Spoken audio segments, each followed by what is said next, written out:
Hello everyone, welcome to Lukmaan IAS.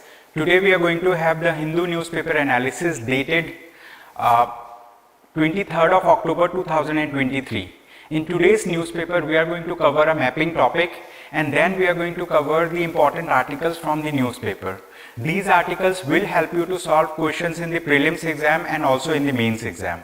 So with this, now let us start the discussion with understanding the topics that we are going to cover. So these are the list of articles that we will cover in today's discussion. Name of the articles, their relevance with the syllabus, and also the page number has been mentioned in this page. Okay, so you can go through this and then let us start the discussion with the first mapping topic of the day. Alright, why we cover mapping topic? Because it will help you to solve questions in the prelims exam. UPSC does ask map based questions every year.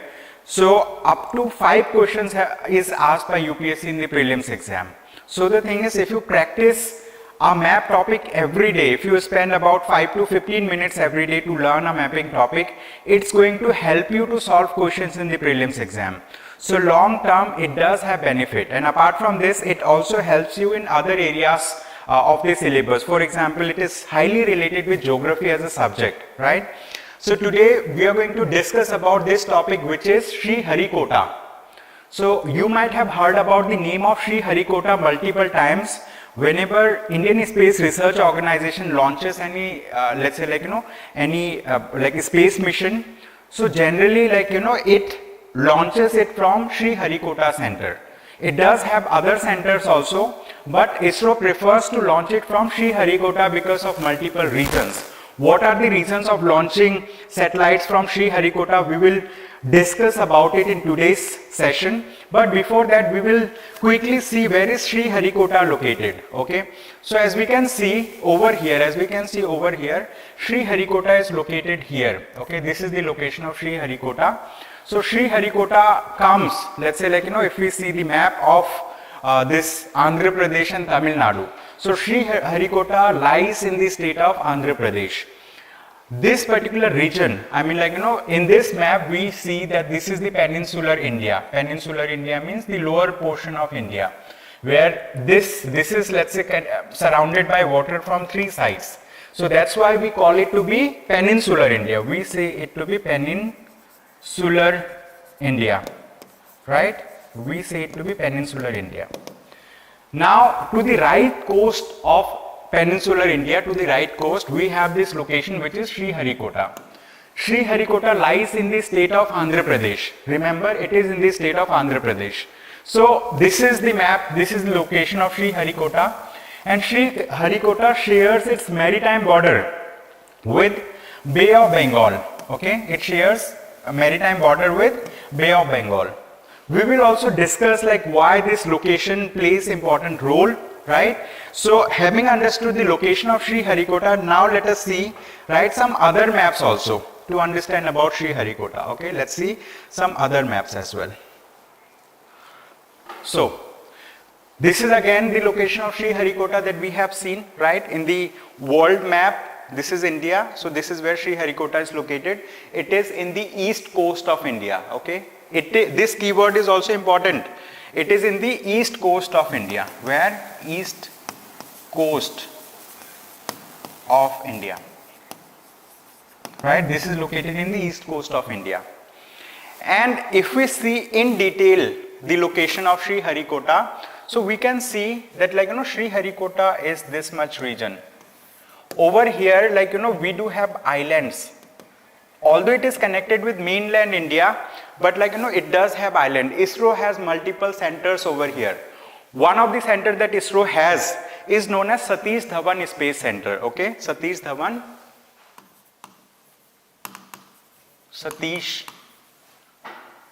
Dhawan Space Center. Okay.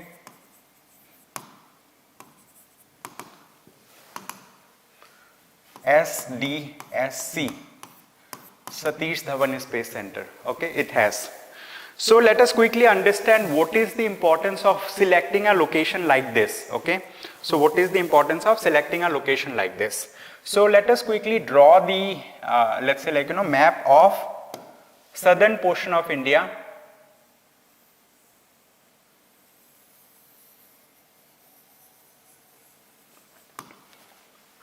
let's say this is the map of southern portion of India. Let's say this is the location of Sriharikota, right? Why does ISRO launches satellite vehicles over here? One of the reason is, like I'm going to write down those reasons, right? Write down those reasons. One of the reason is because of its proximity, okay? Its proximity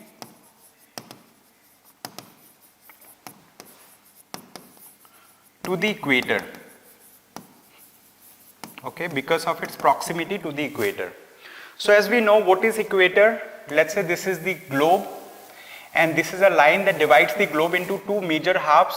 The northern half is known as northern hemisphere, the southern half is known as southern hemisphere, okay? Southern half is known as southern hemisphere. Here we have north pole, here we have south pole. And this line that divides the earth into two major halves is known as equator. This line is known as equator. This line passes through 0 degree latitude, okay? The lines that are parallel to equator, these lines, the lines that are parallel to equator, these are known as equatorial lines, okay? They are known as equatorial lines. And these angles that it makes with equator is known as latitude, okay? So 0 degree latitude. Now, as we know that the earth, right, earth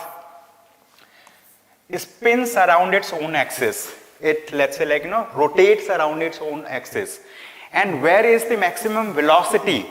Where is the maximum speed that we see? Okay, where is the maximum velocity? It is at the equator. So the thing is, like, when we have a launch vehicle, when we launch a vehicle, let's say a space satellite, or like when we are launching a let's say space satellite, so we are generally launching it from equator, because, like, from equator earth already has the maximum spin, and here we need to spend lesser energy to acquire the desired orbit. To send the satellite into a desired orbit, we need lesser energy. So that's why its proximity means its nearness, right? Proximity, this keyword may be little difficult for some of the people. So Sriharikota is chosen as a location because of its nearness to the equator, okay? This is one reason, this is one aspect. Apart from this, if you talk about what is the other reason, the other reason is that we can launch satellites from this particular location, right? And if any mishap happens, right? If any mishap means if there is a failure, right? If any mishap happens, so the thing is, satellite will fall. Satellite will fall on the water, okay? We can see on the sea, but it is Bay of Bengal, so a satellite will fall on the sea. Here we'll write down as Bay of Bengal, okay? Sea, ocean. So simply, like, I have just used broadly this term, sea, means like it is going to fall in the Bay of Bengal. It is going to fall on water. It's not going to destruct, it's not going to have an effect on human being. Human lives will not be lost. This is the second reason. The third reason that we are going to talk about, that whenever ISRO launches any satellite, right, this weight of the satellite is very high. So if we want to transport the satellite from any place, right, so we can transport the satellite through sea routes to here, okay? So we can transport the satellites through sea routes to here, like that, okay? So transportation becomes easy. Transportation of satellite, right? Transportation of satellite to Sriharikota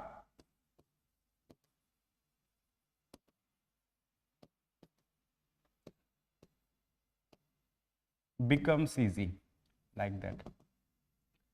There are other reasons also. For example, recently ISRO has tested Gaganyaan mission, right? It has tested what?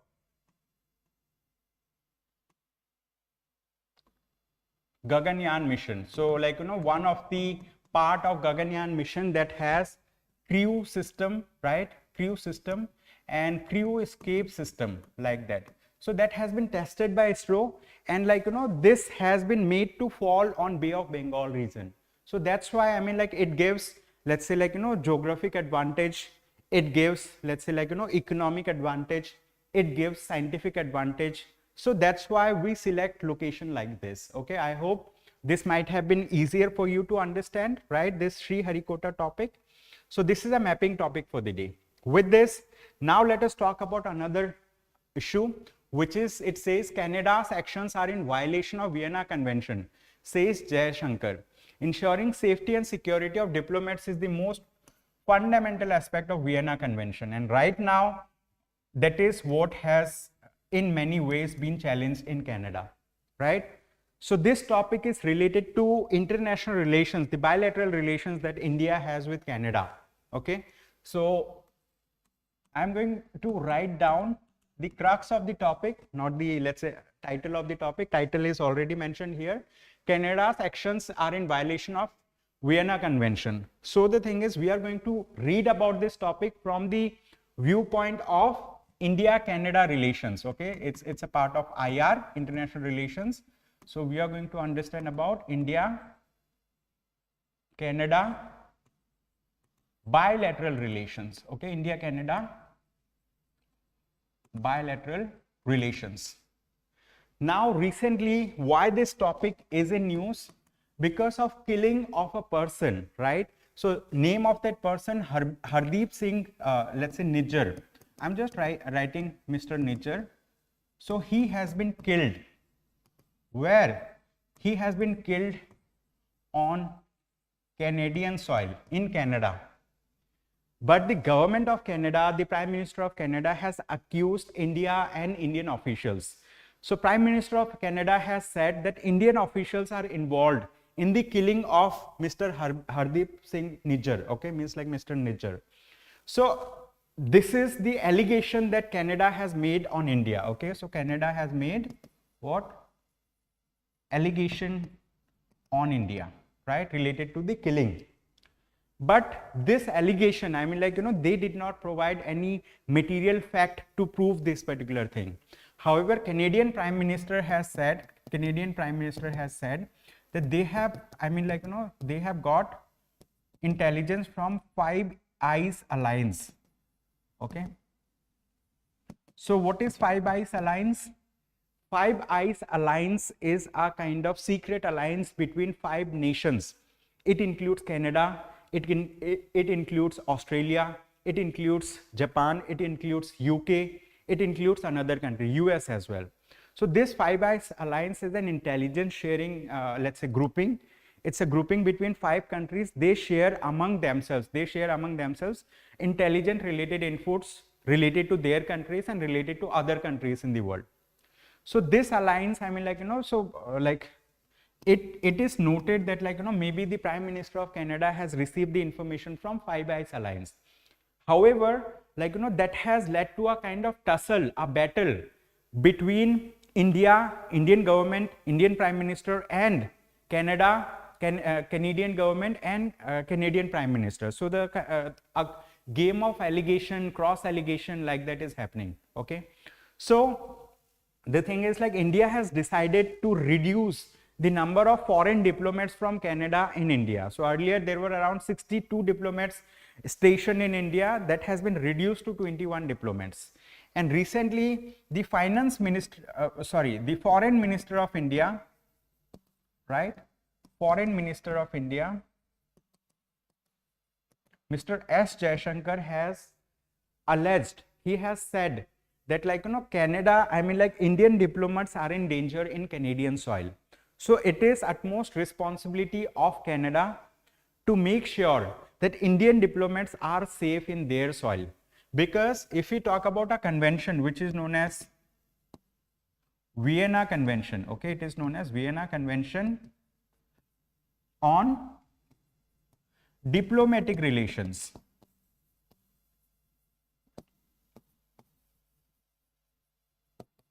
If we talk about the Vienna Convention on diplomatic relations. We are going to understand about this convention quickly.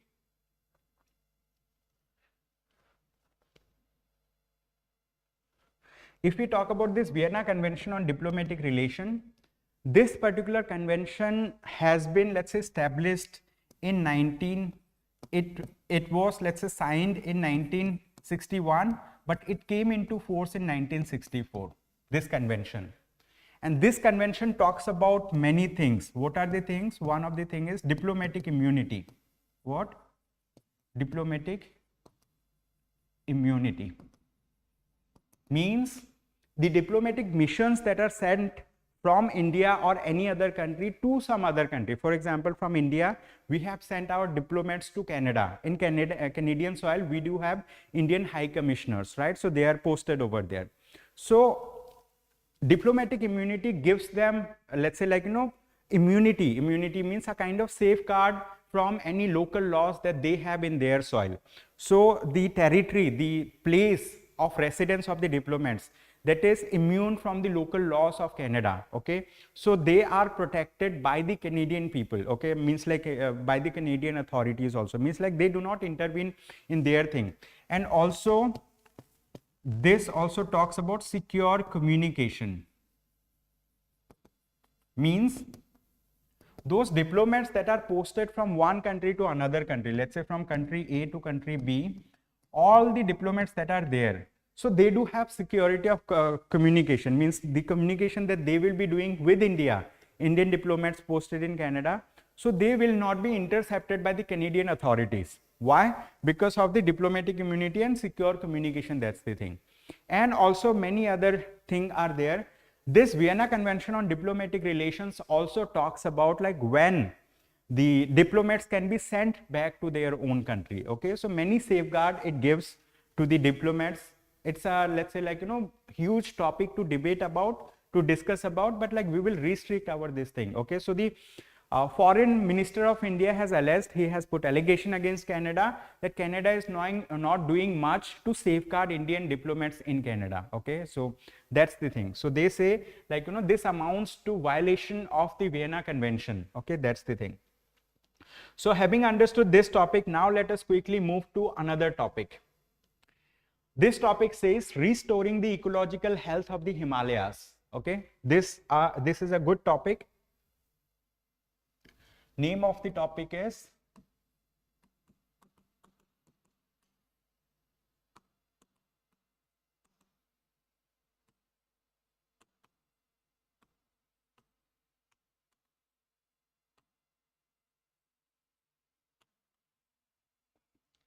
restoring the ecological health of the Himalayas.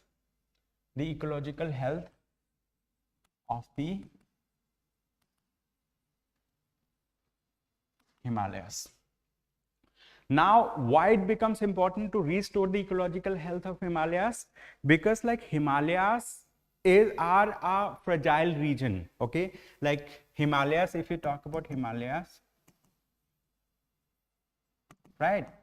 Himalayas are a kind of ecologically fragile region, okay? It is ecologically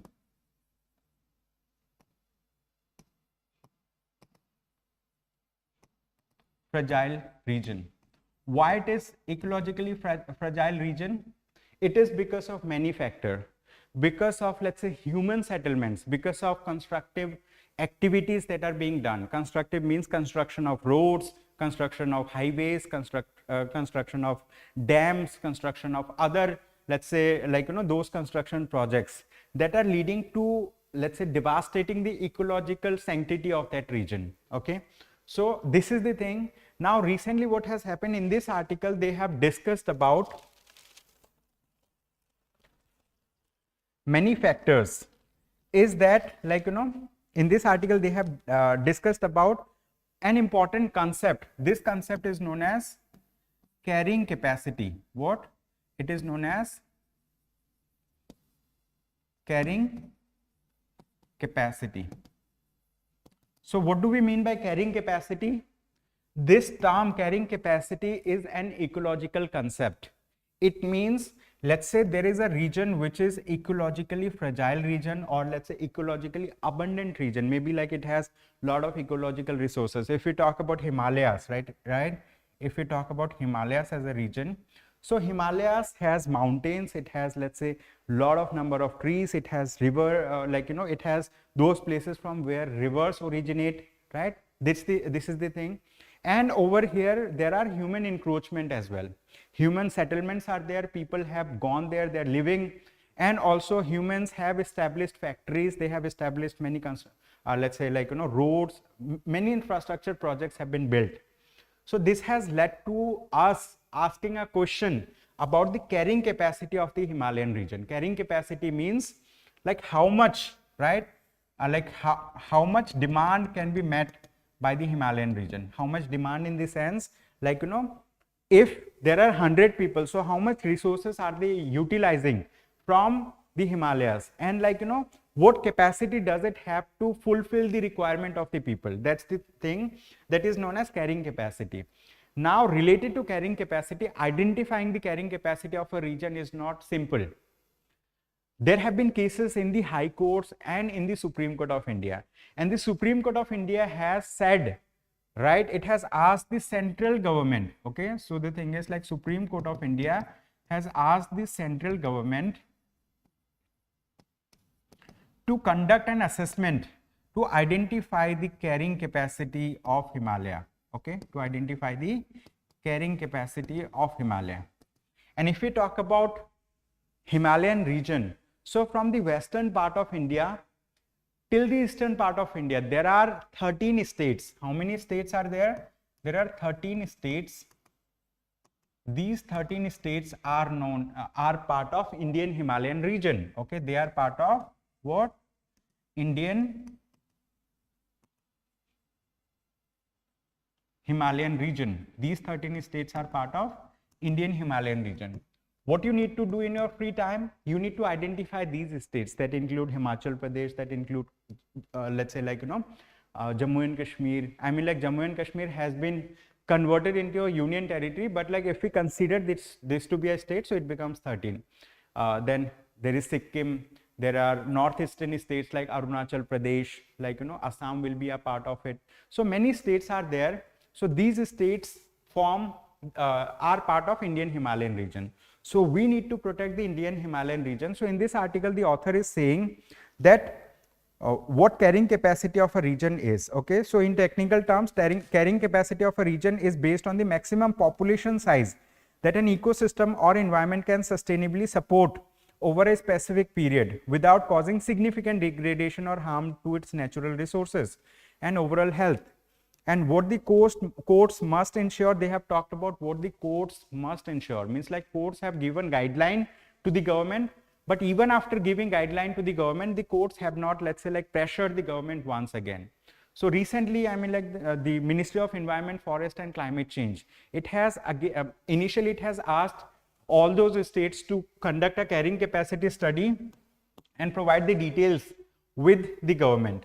And the Ministry of Environment, Forest and Climate Change, right, MOEFCC, Ministry of Environment, Forest and Climate Change, this ministry has asked that the principal secretary of a state or secretary of the state, right, which like who is the highest level IAS officer in that state, so he will be the nodal authority. Okay, but in this article the author is saying that you are necessarily making those people to conduct a study like who are themselves responsible for let's say degrading the ecological sanctity of that region, for, let's say, like, you know, hampering the carrying capacity of the region, or like for hampering the ecological aspects related to that region. Okay, so as of now in this article they have mentioned about many institutes. Okay, for example, the National Institute of Disaster Management Bhopal, National Institute of Hydrology Roorkee, National Institute of Remote Sensing Dehradun, National Environmental Engineering Research Institute Nagpur, Wadia Institute of Himalayan Geology, Dehradun Indian Council of Forest Research and Education, right? Then Wildlife Institute of India Dehradun, and School of Planning and Architecture. So through this article, the author is saying that all these organizations are equal stakeholders. They need to be consulted. They need to be made part of, let's say, like, overall planning process, overall, let's say, like, policy making process. However, the government of India has given this authority to just one organization, okay, to just one organization. Which organization? So it is, let's say, like, the name of the organization is also mentioned in this article. However, the author says, like, this will do disservice to the to this particular region. And here in this article, the author has also, let's say, mentioned about many government programs that are running, right, to safeguard this region. What are the government programs that are running at this point of time? So these government programs have been mentioned in this article. One is National Mission for Sustaining the Himalayan Ecosystem. Okay, so I'll talk about these government programs that are running, right? One of the thing is National Mission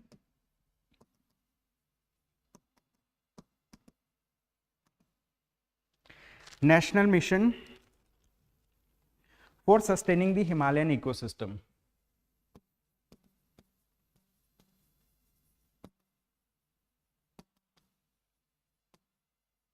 For sustaining the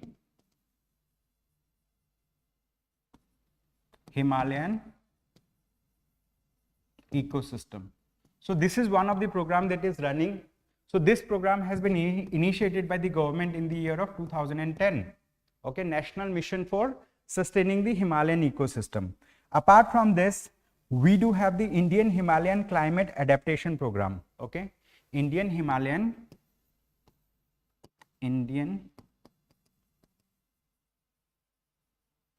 Himalaya Climate Adaptation Program.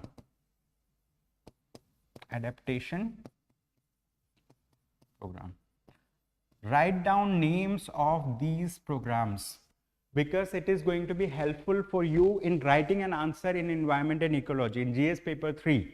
Okay, this region is very important. Then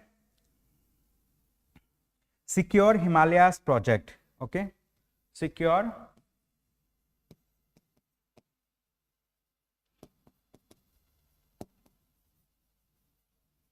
Himalayas project. So these are the programs that are already running, and these programs are directed towards safeguarding the ecological sanctity of the Himalayan region. But why we are discussing the Himalayan region in the first place? This is because of the catastrophes that are happening nowadays. Recently, one glacial lake outburst flood has happened in the state of Sikkim. One glacier has seen an outbreak that has led to the killing of people, devastation of infrastructure. Okay, so that's why we need to conduct a carrying capacity study of Himalayan region. We need to conduct environmental impact assessment also of the entire Himalayan region. Okay, so this is going to help us to formulate policies, and these policies, like once given effect, these policies will be able to safeguard the Himalayan region, right, from any kind of degradation impact, right? So that's the thing. So the core message that the author wants to give is involve the local population and grassroots bodies in determining the carrying capacity of the Indian Himalayan region. So author counters this argument that, like, central government wants to put the this principal secretary of every state as the nodal agency for that state to do any kind of nodal person to do any kind of, let's say, carrying capacity study in a particular state in the Indian Himalayan region. The author says, like, not only these people, but like include other stakeholders, include the local people. They are the best people to give you the information related to Indian Himalayan region. Include them into the consultation process, and you will be able to come up with good carrying capacity study from that region. Okay, so having understood this, now let us quickly move to another topic. This topic is again important. It says the quote's no fundamental right to marry is wrong. Okay, so we are going to understand this topic. Name of the topic is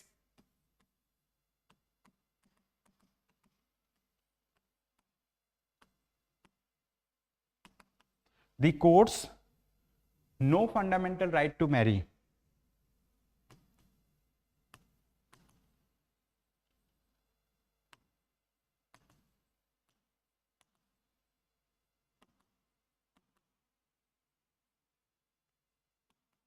is wrong. So what is the context of this article? To understand this context, we need to go to the background of this topic. Okay, or let's understand about the context of this topic. Recently, the Supreme Court of India has given a verdict. Okay, it has given a judgment related to the issue of, let's say, legalizing the same-sex marriage in India. Okay, related to legalizing same-sex marriage in India, right? Supreme Court has given a verdict, and according to this verdict, the Supreme Court of India has said that there is no fundamental right to marry in India. So that's why Supreme Court of India has denied, what it has done, it has denied giving legal recognition to the same-sex marriage in India. And not only this, the Supreme Court of India has said that this is the domain, okay, this is the domain of the legislature. So legislature can come up with laws, right? It can come up with laws to legalize, right, same-sex marriage in India. Supreme Court has given a decision in a majority verdict. So there was a constitutional judge bench that included 5 judges. 3 of the judges have, let's say, like taken a stand to deny legalizing the same-sex marriage. 2 judges were in favor. So majority judgment prevailed and it has denied the same-sex marriage in India. That's the thing. So they have, like, one of the argument that the Supreme Court judges have made is that there is no fundamental right to marry in India. Now through this article, the author gives us the perspective that why this particular verdict or why this observation of the Supreme Court of India that no fundamental right to marry is there is wrong. Okay, why it is wrong. So here author has talked about a principle, right, which is known as UDHR. What? It is known as UDHR. What is UDHR? UDHR means Universal Declaration of Human Rights. Okay, it is Universal Declaration of on Human Rights or of Human Rights. Okay, in short it is known as UDHR. I have already written. What is Universal Declaration of of Human Rights? Now when we talk about Universal Declaration of Human Rights, just a minute.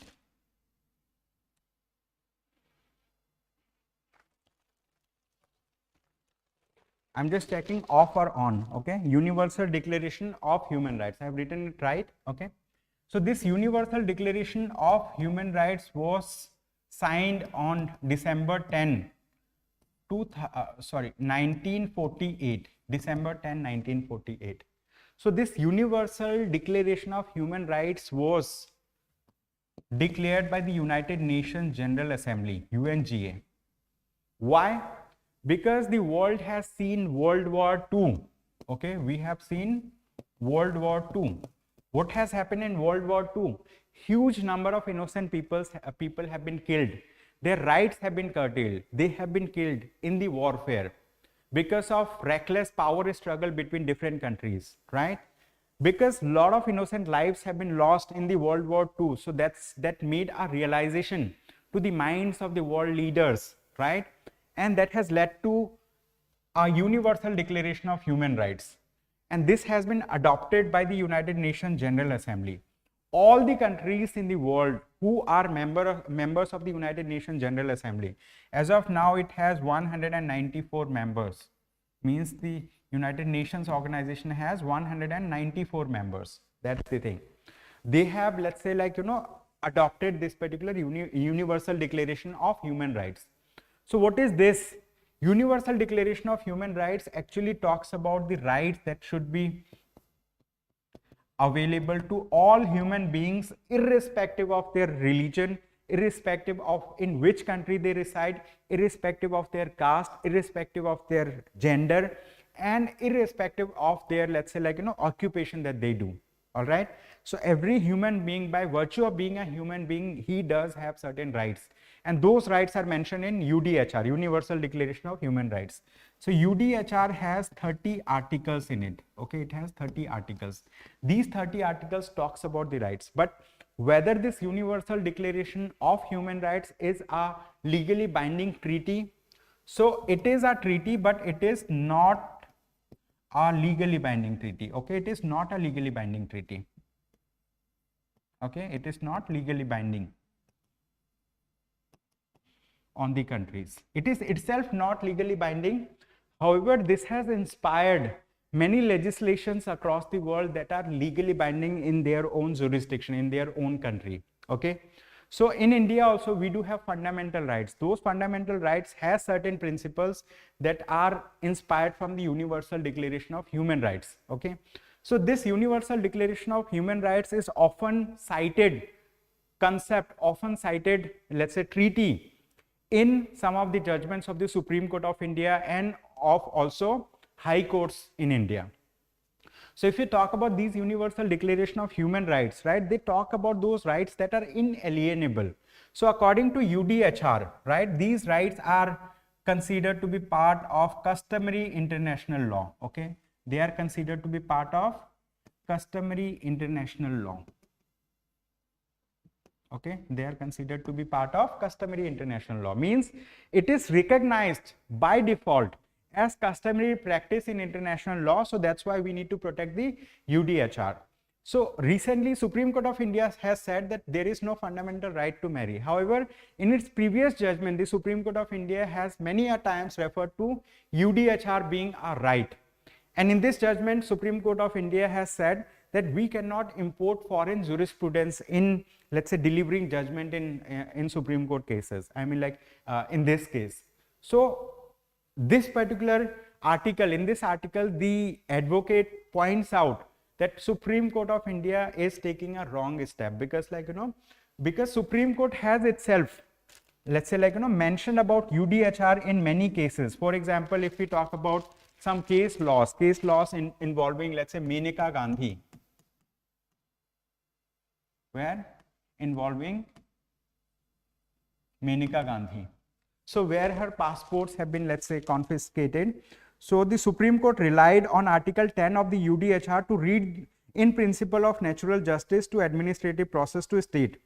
Hark back to Article 10 of the UDHR to realize that human rights have but a verbal hollow if the protective amount of oddly altered parted is deleted. I mean, like, it may seem to be difficult, but the thing is, like, in this case, the Supreme Court of India has referred to Article 10 of the UDHR to give its judgment. There were other cases also, like, Article 16 of the UDHR 1948 provides that men and women of all of full age without any limitation due to race, nationality, religion, etc.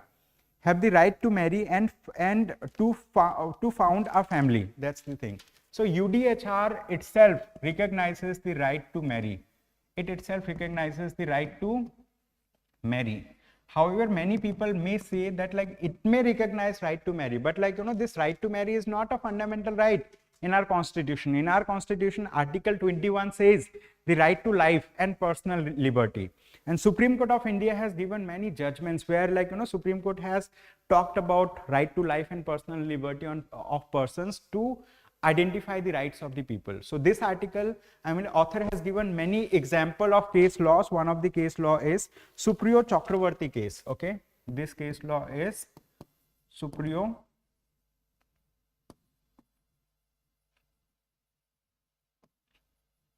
Chakravarti case.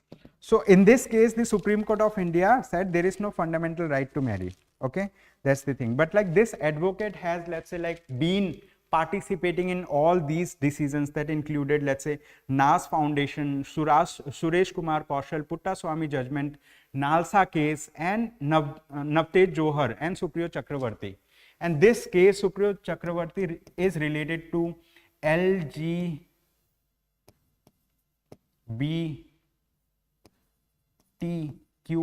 community. Okay, lesbian, gay, bisexual, transgender, queer, and I is some other, let's say, like, similar term. So that's the thing. So author says the Supreme Court of India's line with respect to same-sex persons that there is no fundamental right to marry is incorrect. Okay, that's the thing. That's the point that the author wants to raise. So having understood this topic, now let us move to another topic quickly. We will understand about this topic shortly. It says, just a minute.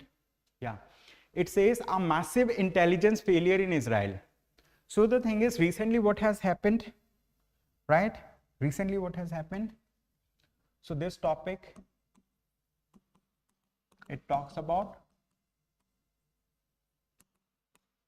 massive intelligence failure in Israel. This article has been written by a professional who has worked in research and analysis wing of India earlier.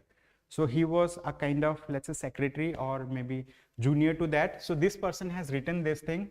As we all know that Hamas, right, which is a militant organization, right? So this Hamas has launched a strike. Okay, it has launched a strike on Israel. When? On 7th of October 2023. And in that strike that it has launched, it has, let's say, launched around 5,000 missiles. How many missiles? Around 5,000 missiles. Just within 30 minutes. The 5,000 missiles that it has launched, Hamas has launched. So for launching those missiles, what it has done, it might have done months of careful planning. What? It must have done months of careful planning. And it has then executed on 7th of October. But this careful planning and bringing all those missiles and launching, so this included a lot of steps. But the thing is, Israeli authorities were totally unaware of this attack. So the thing is, that's why this author is saying that there was a massive intelligence failure on the part of Israel to defend its own territory in the beginning, right? Like would have, if it would have got the information related to all these missiles and that the Hamas is about to carry attack, it might have done some activities to preeminent, let's say to preempt this particular thing, okay? So that's the thing. But Israel has failed on this front. Author says Israel has failed on this front. And author also talks about many things. Author says that this Hamas is a militant organization which is located, this Hamas is located, let's say I'm just drawing the map. So this is known as Gaza Strip. This particular place is known as Gaza Strip. And over here there are territories. This territory is known as West Bank.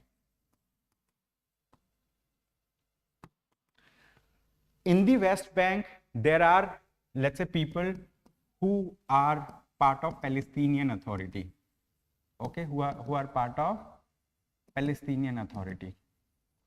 This Palestinian Authority is, let's say, a kind of secular organization, okay, it is secular organization. It is ready for two-state solution, okay, it is ready for what? Two-state solution. What do we mean by two-state solution? It simply means like they want a separate state for themselves, Palestine, on the lines of Israel. Means this is the map of Israel. Okay, on the lines of Israel, like that. But in the Gaza Strip, we do have the Hamas as a militant organization. Their approach is more radical. Why? Because they say that we want to weed out, we want to root out the Jews from Israel. Means we are against Israel as a state. They don't want Israel to be in existence. So that's why the Israeli authorities, in retaliation to the Hamas attack, they have launched offensive. They have launched more than 6,000 missiles so far, and they have killed far more people in Gaza Strip than Israelis have been killed in the initial attack by Hamas. Okay. So this is the thing. Now, at this point of time, there are humanitarian crises in the Gaza Strip. Huge number of innocent civilians are being brutally killed. They are devoid of natural resources. They do not have, let's say, like resources to survive. So that's why there is a flood from different countries that they want to support the Palestinian people. They want to support the people who are stranded in the Gaza Strip.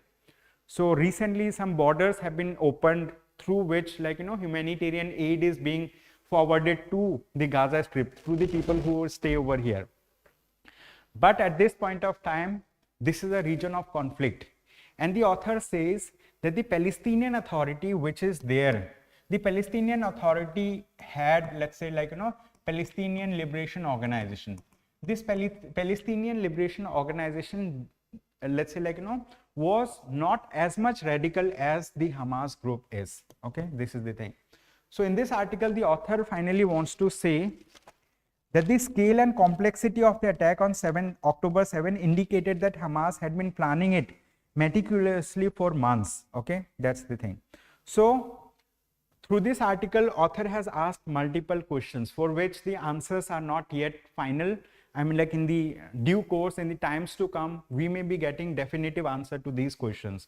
For example, author has said that, like, was the operation green lighted at the recent meetings in Lebanon between representatives of Hamas and Hezbollah, like that, or was the exclusive handiwork? Author has also talked about, was this attack a retribution for the pain inflicted by Israel on Palestinians? Means, like, Israel has earlier attacked on Palestinians. They have occupied the territories now.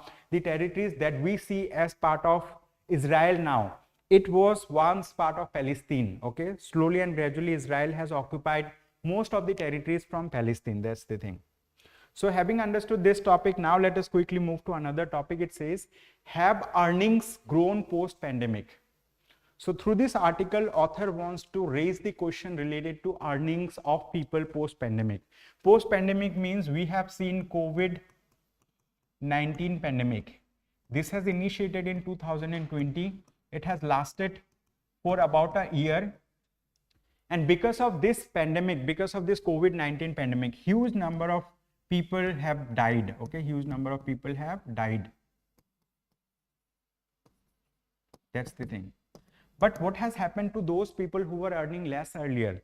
Those people who are working in the rural areas, who are working in the urban areas, those unorganized workers.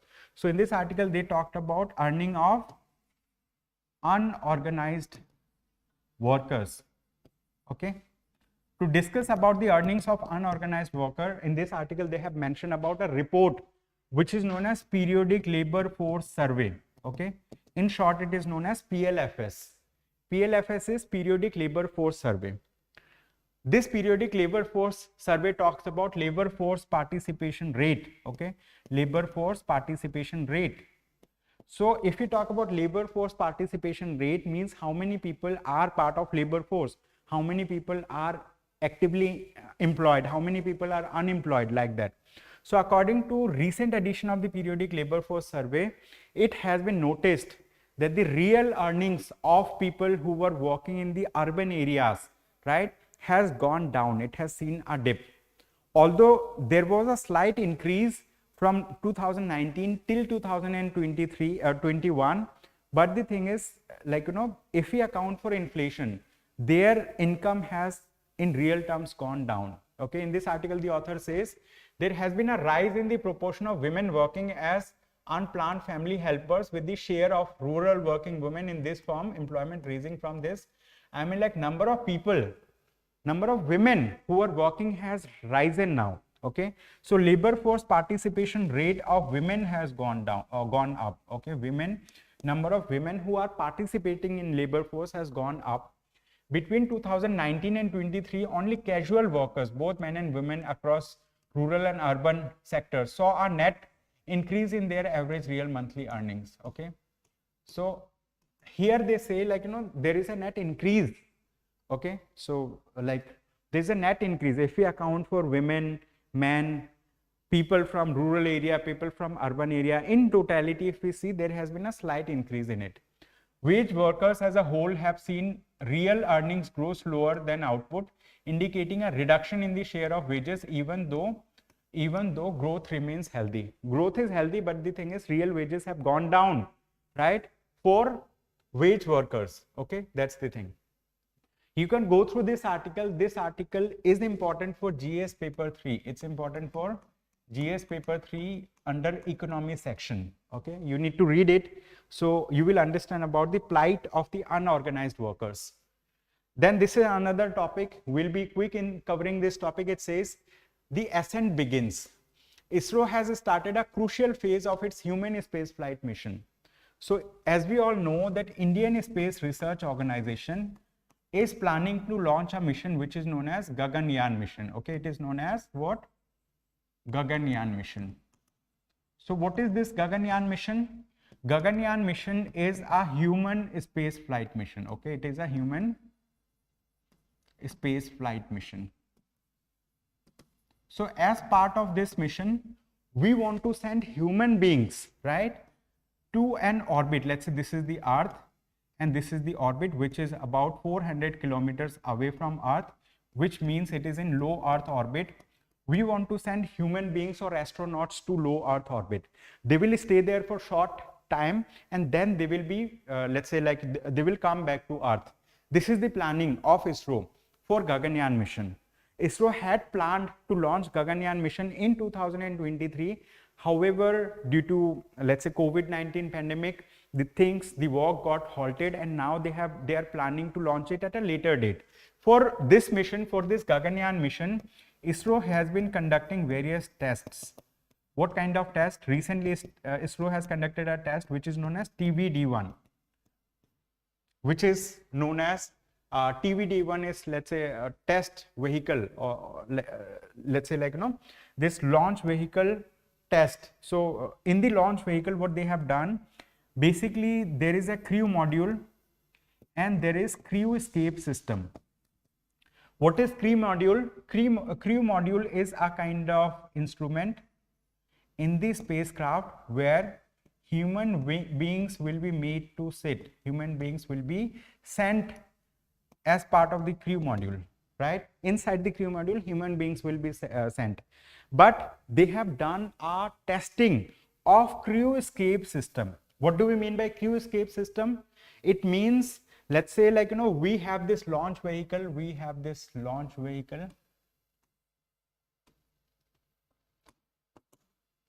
like that. We have this launch vehicle, we are launching. If something unprecedented happens, if some let's say technical failures happen in the mission, how do we save our lives? How do we save lives of those people who are inside the crew module? For that, they have tested crew escape system, means like how the crew, how these people will be escaping from this mission. Okay, so that test has been done by ISRO yesterday, and they have recovered, the Indian Navy has recovered this crew module from Indian Ocean region, from Bay of Bengal region. Okay, so this test has been conducted from Sriharikota, and we have today discussed about Sriharikota mapping also. Okay, so you need to read about this topic. That will help you to understand about, let's say like, space missions of India. So having understood this topic as well, now let us see another topic. The same topic, here they have given more detail about it. Okay, for example, they have talked about other upcoming tests also for Gaganyaan mission. So the image that we can see over here like, the Indian Navy has recovered this crew module from the Bay of Bengal region. Okay, it says 2 experiments conducted by ISRO paved way for Gaganyaan test mission. Okay, so as of now we are conducting the test mission for Gaganyaan. Okay, so this is the thing. So in this article they have discussed about test vehicle abort mission. Okay, test vehicle abort mission. This is known as TVD1, like we have written over here.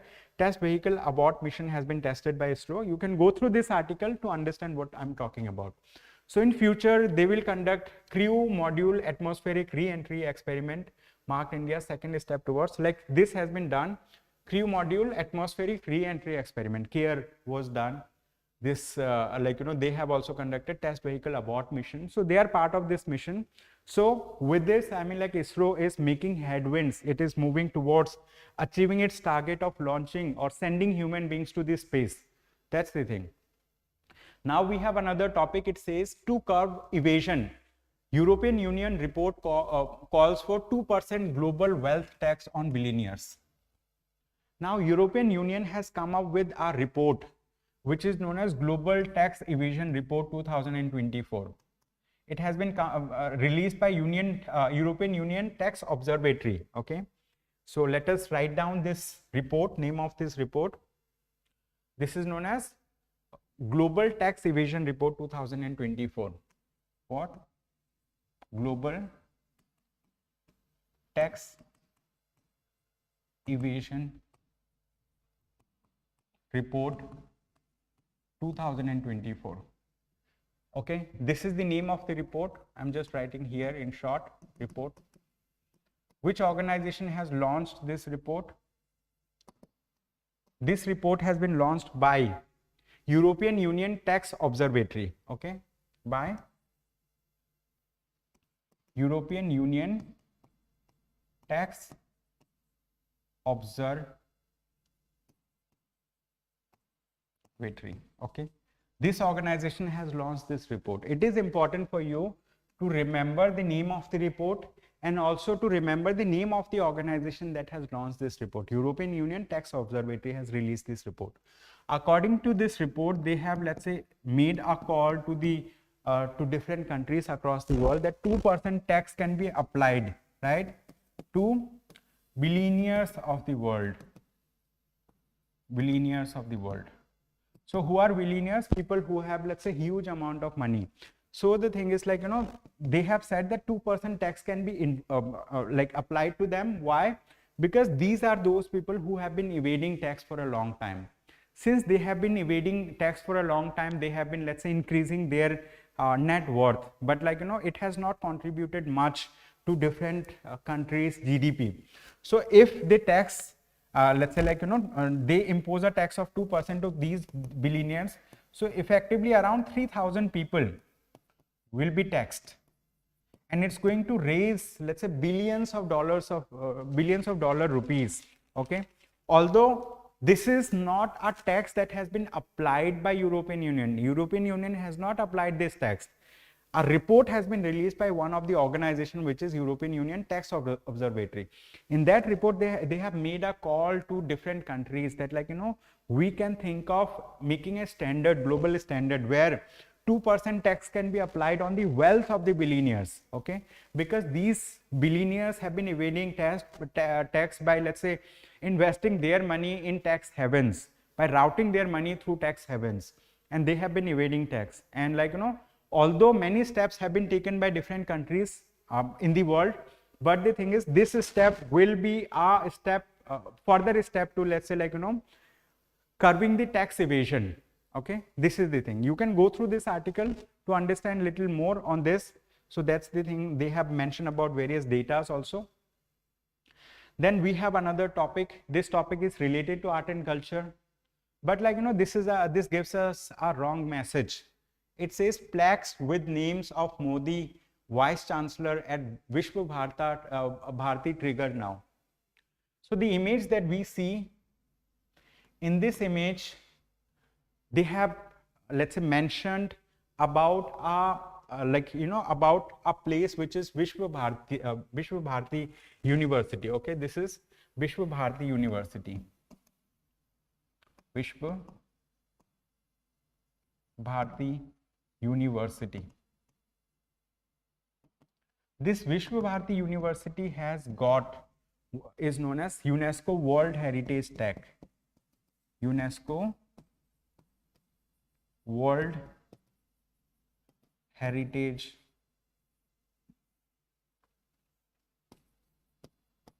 Tag.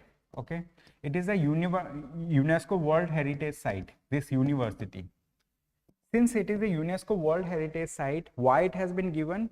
Because of this university has been set up by Rabindranath Tagore. Who has set up? This university was set up by Rabindranath Tagore. Okay, Rabindranath Tagore has set up this university. But the name plate that we see, it is known as plaque. It has name of Shri Narendra Modi, the Prime Minister of India. they mentioned him as Acharya. Acharya means Chancellor of the university. I mean, he has been told as Chancellor, but the thing is like, he is not a Chancellor of universities. He is the Prime Minister of India. He holds some other post. The chancellors are generally, I mean, like, they are generally the people who are the governors of the state. Okay, generally governors are chancellors, vice chancellors and all.